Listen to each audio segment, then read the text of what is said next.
భక్తులందరికీ నమస్కారం అండి. దేవి అనుగ్రహం ఛానల్‌కి స్వాగతం. ఈరోజు సంకటహర చతుర్థి. ఈ పరమ పవిత్రమైనటువంటి రోజున స్వామివారి కథలను విని, మన జీవితాల్లో ఏర్పడ్డ విఘ్నాలన్నీ పోగొట్టుకునే ప్రయత్నం చేద్దాం. కాబట్టి భక్తి శ్రద్ధలతో స్వామివారి కథలను వినండి.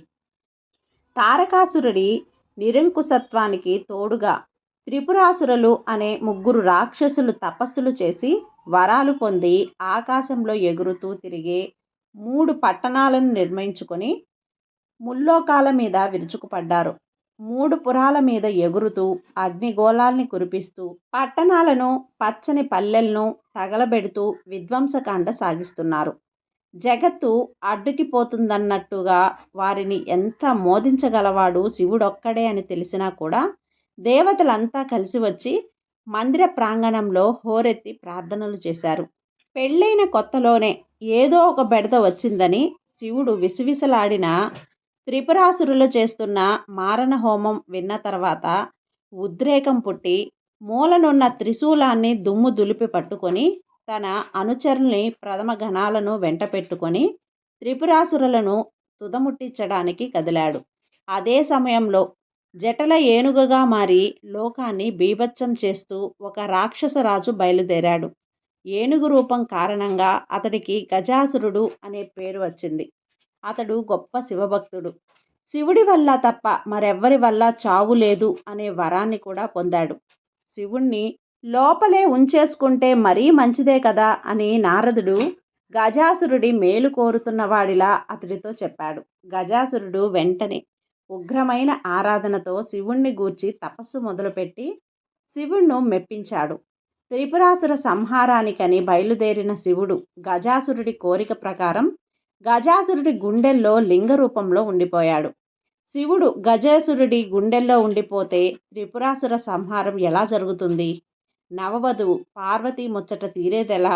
శివుడికి పార్వతికి పుట్టవలసి ఉన్న వాడి వల్లనే కదా తారకాసురుడి అంతం జరగాలి అని దేవతలు అంతా కూడా దిగులు ముఖాలు వేస్తూ ఉంటే నారదుడు శివుడు ఉబ్బలింగడు కదా అని ఉపాయం అందించాడు. దేవతలంతా గజాసురుడి ఎదుట శివుణ్ణి పొగుడుతూ స్తోత్ర పాఠాలు మొదలుపెట్టారు. గజాసురుడు కూడా తన్మయుడై వారితో కలిసి శివభజన సాగించాడు. శివలింగం ఉబ్బి అలా అలా పెరిగిపోతూ గజాసురుణ్ణి చీల్చివేసింది. శివుడు యువతల పడ్డాడు. గజాసురుడు కన్ను మూస్తూ నిన్ను నమ్ముకుంటే ఇలా చేశావేమిటి అని శివుణ్ణి నిందించగా, గజా, శివభక్తికి తార్కాణంగా కలకాలం నీ పేరు నిలిచేలాగా ఏనుగు తల నాకు సన్నిహితంగా ఉంటుంది.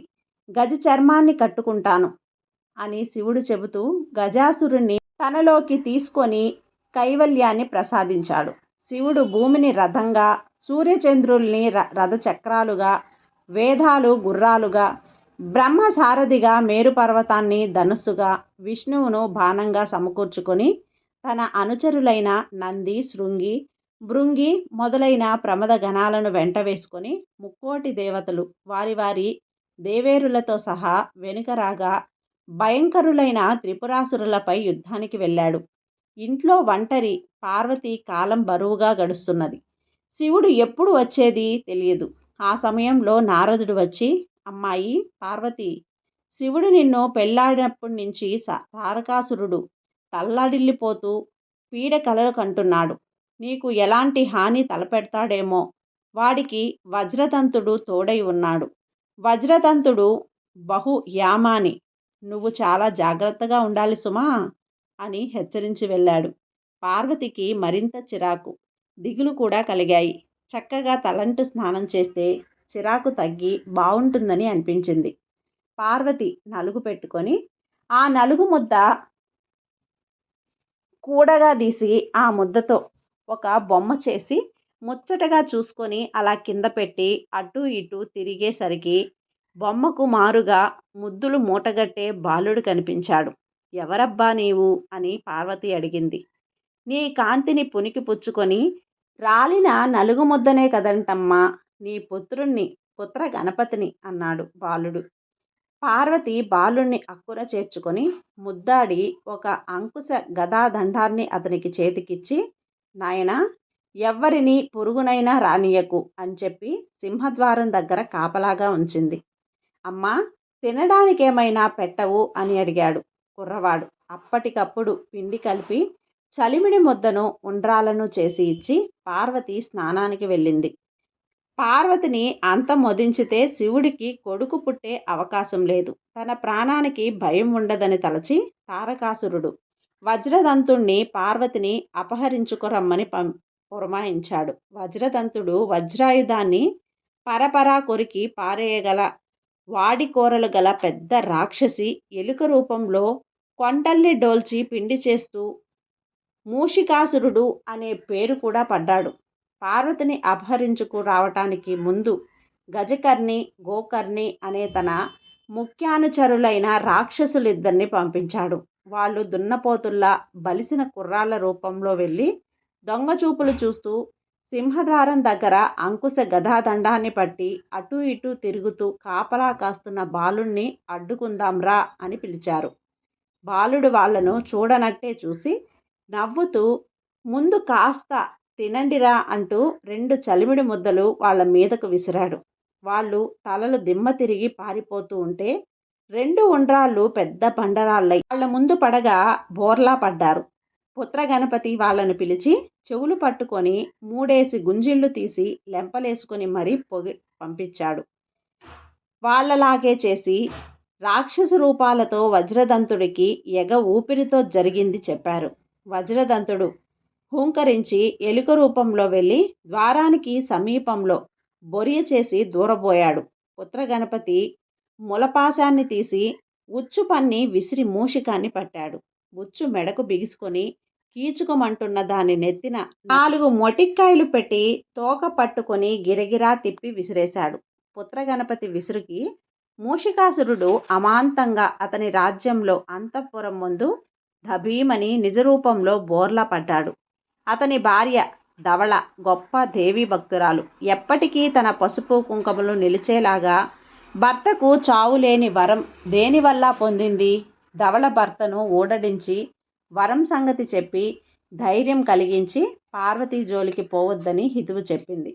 త్రిపురాసురులను సంహరించి ముందుగా వచ్చిన శివుడు పార్వతిని చూడాలనే తహతహరాటతో హుటాహుటిగా వెళ్ళబోతుంటే బాలుడు అడ్డగించాడు. శివుడు చకితుడై ఎవరు నువ్వు అని గద్దించాడు. బాలుడు పకపకా నవ్వుతూ అమ్మ కొడుకుని, మాయవులు వేషధారులు తిరుగుతున్నారు, పురుగునైనా పోకుండా కాపలా పెట్టింది మా అమ్మ అన్నాడు. నేను ఈశ్వరుణ్ణి, దేవుణ్ణి అన్నాడు శివుడు. నాకు ఎటువంటి దేవుడితోనూ నిమిత్తం లేదు.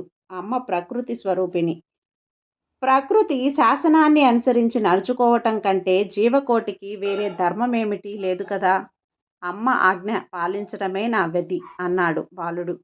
కొంచెం వెనక నుంచి త్రిపురాసుర సంహారం చేసిన శివుడి పరాక్రమ వీరగాథను గానం చేస్తూ జయ జయ ధ్వానాలతో వస్తూ ఉన్న ప్రథమగణాలు 3,000,000 దేవతలు అక్కడికి చేరుకొని శివుడు బాలుడితో ఘర్షణ పడుతూ ఉండటం చూసి ఆశ్చర్యంతో బొమ్మల్లారా నిలిచిపోయి వాళ్ల సంవాదం వినసాగారు. కుర్రకుంకవు తెలియక దేవుడు లేదంటున్నావు, అంతటికీ మూలము పరబ్రహ్మము, అతడే దేవుడు అన్నాడు శివుడు. పెద్దవాడినైనా నీకే తెలియనట్టుంది. ఆదిశక్తి నుండి విశ్వము త్రిమూర్తులు వచ్చిన సంగతిని సూక్ష్మంగా చెబుతాను విను అంటూ బాలుడు చెప్పసాగాడు. ఆదిశక్తి రూపుదాల్చి బ్రహ్మను, విష్ణువును, మహేశ్వరుణ్ణి తన మేలు విదల్చిన వచ్చిన ఎరుపు, నీలం, తెలుపు రంగుల తేజస్సుల నుండి పుట్టింది. బ్రహ్మ, విష్ణువులిద్దరూ దేవి చెప్పింది వినకుండా ధిక్కరించారు. వాళ్లను ఆమె తన 3వ కంటిని తెరచి బూడిద కుప్పల్ని చేసింది. మహేశ్వరుడు గడుసువాడు, చెప్పినట్టే వింటాడు కానీ ముందు 3వ కన్ను తనకు ఇమ్మన్నాడు. దేవి తన 3వ నేత్రాన్ని తీసి అతని నొసట అతికించింది. వెంటనే అతను దాన్ని తెరచి ఆవిడ్ని కాల్చాడు. ఆమె మండిపోతూ ఉంటే అగ్నిరేణువులు విరజిమ్ముకొని తేజోమండలాలు ఏర్పడ్డాయి. భస్మం రేగి అంతటా నిండింది. ఆ విధంగా విశ్వం ఏర్పడింది. తర్వాత కాలినట్టే కాలిపోయిన దేవి మళ్ళీ యథారూపంలో కనిపించింది. అందుకే ఆమెను మహామాయ అని అన్నారు. మహేశ్వరుణ్ణి మెచ్చుకొని అతన్ని లయకారుడుగా నిర్ణయించింది. బ్రహ్మ విష్ణువులను వారి బూడిదల నుండి రప్పించింది. కొంత మిగిలి ఉన్న తన బూడిదను 3 భాగాలు చేసి వానిని లక్ష్మిని ఉమను రూపొందించింది. వానిని బ్రహ్మ, లక్ష్మిని విష్ణువు, ఉమను మహేశ్వరుడు అర్ధాంగులుగా స్వీకరించి లోకపాలన చేయటం చెప్పి దేవి అంతర్ధానమైంది. నీవు చెప్పిందంతా ఒట్టి కట్టుకథ అన్నాడు శివుడు. నాది కట్టుకథ అయితే బ్రహ్మము దేవుడు అంటూ నీవు చెప్పిందంతా కేవలం మెట్ట వేదాంతం అంతే, తప్పేదేముంది? అంతా దేవుడి నుండి పుట్టిందనడం కంటే ఆదిశక్తి నుండి వచ్చిందనడం ఎక్కువ నిజంగా వినిపించడం లేదా అని అడిగాడు బాలుడు. అతని మాటలకు అక్కడున్న మగవాళ్ళు ముఖాలు వెలవెలాపోయాయి. ఒక్క విష్ణువు మాత్రం మెచ్చుకున్నట్లుగా బాలుణ్ణి చూసి చిరునవ్వు నవ్వాడు. బ్రహ్మబాలుడి తత్కారానికి మురిసిపోయాడు. ఆడవాళ్ల ముఖాలు కలకలలాడుతూ వికసించాయి. శివుడు ముఖం ఎర్రగా చేసుకొని చూస్తే, పనివాడివైతేనేమి, భయపడకు, నిన్నేమీ చెయ్యనులే, మంచిగా ద్వారానికి అడ్డం తొలగిపో అన్నాడు కసురుతున్నట్లుగా. నా కంఠంలో ప్రాణం ఉండగా నేను ఇక్కడి నుంచి వెళ్ళేదే లేదు అన్నాడు బాలుడు నిర్భయంగా. శివుడికి పట్టరాని కోపం వచ్చింది. చప్పట్లు చరచి ప్రథమ ఘనాలకు సైగ చేశాడు. బాలుణ్ణి ఈడ్చిపాడేయడానికి వాళ్ళు ముందుకి ఉరికారు. బాలుడు నవ్వుతూ, పసివాడివంటూ కనికరించినట్లయితే నటిస్తూ నా మీదకు మీ గణాల్ని బలప్రయోగానికి ఉసిగొల్పటం ఏమైనా బాగుందా? సరే, నేను గణపతినే అంటూ అంకుశదండాన్ని నేలకు గట్టిగా దడ్డించాడు.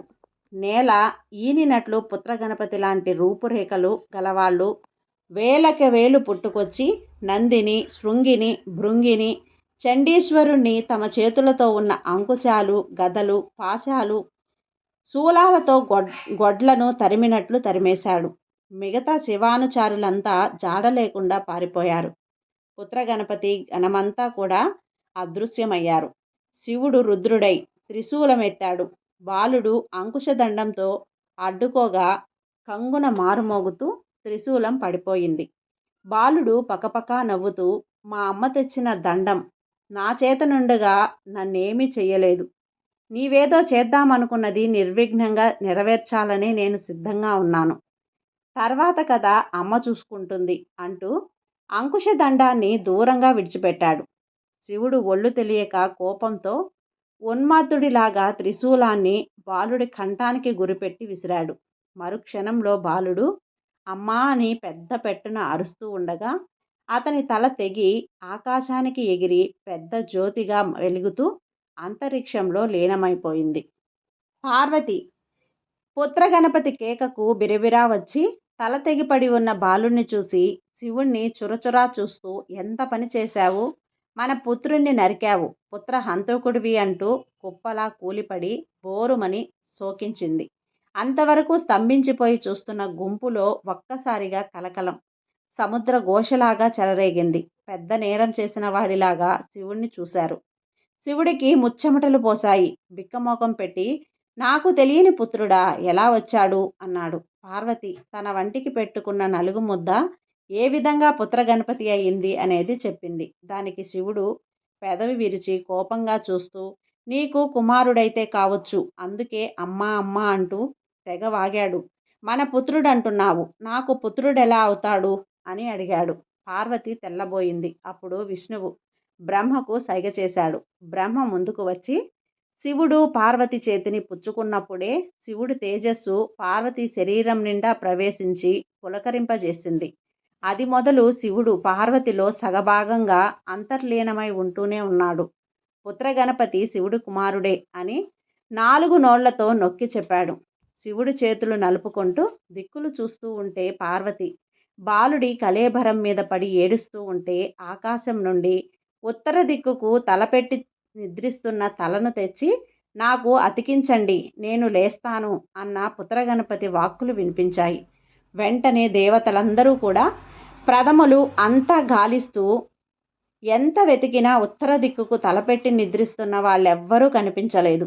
ఇంకా వెళుతూ వెళుతూ పోగా సహ్యాది పర్వతం మీద బిల్వవనంలో ఒక తెల్లని ఏనుగుగున్న మాత్రం ఉత్తర దిక్కుకు తలపెట్టి నిద్రిస్తూనే శివస్మరణ చేస్తూ కనిపించింది. ఆ ఏనుగుగున్న దేవలోకంలో దేవతా గజమై ఐరావతం కుమారుడైన గజేంద్రుడు అతన్ని లెక్క చేయకుండా తన ధ్యాసలో తానుండటం చూసి ఇంద్రుడు కళ్ళెరజేసి, నా వాహనం కొడుక్కి ఇంత పొగరా అని దుర్భాషలాడాడు. అప్పుడు గజేంద్రం శాంతంగా, నా తండ్రి తన విధిని తాను చేస్తున్నాడు. అంత మాత్రం చేత నీవు మమ్మల్ని తక్కువ చేసి మాట్లాడవలసిన పని లేదు. నేను నీకు భయపడాల్సింది ఏమీ కూడా లేదు అన్నాడు. నేను దేవేంద్రుణ్ణిరా. ఏనుగా అన్నాడు ఇంద్రుడు గర్వంగా. అవును, నేను ఏనుగును, గజేంద్రుణ్ణి. మరొకరు నాగేంద్రుడైతే ఇంకొకరు పక్షీంద్రుడు. ఇలా ఇంతమంది ఇంద్రులున్నా ఉండవచ్చు. 100 యజ్ఞాలు చేస్తే చాలు ఇంద్ర పదవి పొందవచ్చు, తపస్సుతో సాధించవచ్చు. అందుకే ఎవరెక్కడ ఏది చేస్తున్నారని తెలిసినా నీకు తగని భయం. ఇంద్రత్వం ఏమంత గొప్పదనమని నీవు జ్ఞానంతో చెప్పుకుంటున్నావు అన్నాడు గజేంద్రుడు. ఇంద్రుడు రెచ్చిపోయి శపించినట్లుగా నీ తల తెగ అని తిట్టాడు. గజేంద్రం నవ్వుతూ, శివుడి ఆజ్ఞ లేనిదే చీమైనా కుట్టదు కదా, నా తలదేముంది, నీ తల పంచవలసి వస్తుందేమో, ఎవరికి ఎరుక అన్నాడు. గజేంద్రం గొప్ప జ్ఞాని అని గుర్తించలేని గంధర్వుడైన ఇంద్రుడు, ఆ శివుణ్ణి నమ్ముకో, భూమి మీద పడు అని గజేంద్రాన్ని స్వర్గం నుండి కిందకు తోసేశాడు. గజేంద్రం సహ్యద పర్వతం మీద పడి ఎల్లప్పుడూ శివనామస్మరణం చేసుకుంటూ శివుడి నివాసమైన కైలాసం ఉండే ఉత్తర దిక్కుకే తలపెట్టుకొని నిద్రిస్తూ ఉండేది. దేవతలు గజేంద్రం తలను నరికి తీసుకువెళ్లారు. ఆ తలను శివుడు బాలుడి కళేబరానికి అతికించగానే పుత్రగణపతి ఏనుగు ముఖంతో కలకలలాడుతూ లేచి నిల్చున్నాడు. నా ముద్దులయ్యకు ఏనుగు ముఖం ఏమిటి, నేను చూడలేను అని పార్వతి దుఃఖంతో కళ్ళు మూసుకుంది. అప్పుడు గజముఖుడు వీణులు విందు చేసే స్వరంతో, అమ్మా, ఎందుకు విచారిస్తావు, జరగాల్సిందంతా నిర్విఘ్నంగా జరిగింది అన్నాడు. ఆనాడు మీరిద్దరూ గొడవపడి ఏనుగుల చిత్రాన్ని చూస్తున్నప్పుడు కనిపించిన నన్ను గుర్తించలేదా? విఘ్నేశ్వరుణ్ణి అన్నాడు. ఆ మాటలు వింటూనే పార్వతికి కలవచ్చినట్లుగా ఆ విశేషమంతా కనిపించింది. శివుడికి అలాగే విఘ్నేశ్వరుడ స్మోర్పణకు వచ్చాడు.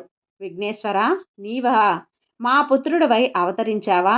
ఇందుక నన్ను అంతగా కవ్వించి కయ్యానికి కాలు దువ్వి నాకు కోపం తెప్పించి నాకు ఇప్పుడు అంతా బోధపడుతున్నది. నీ లీల అద్భుతం అన్నాడు శివుడు.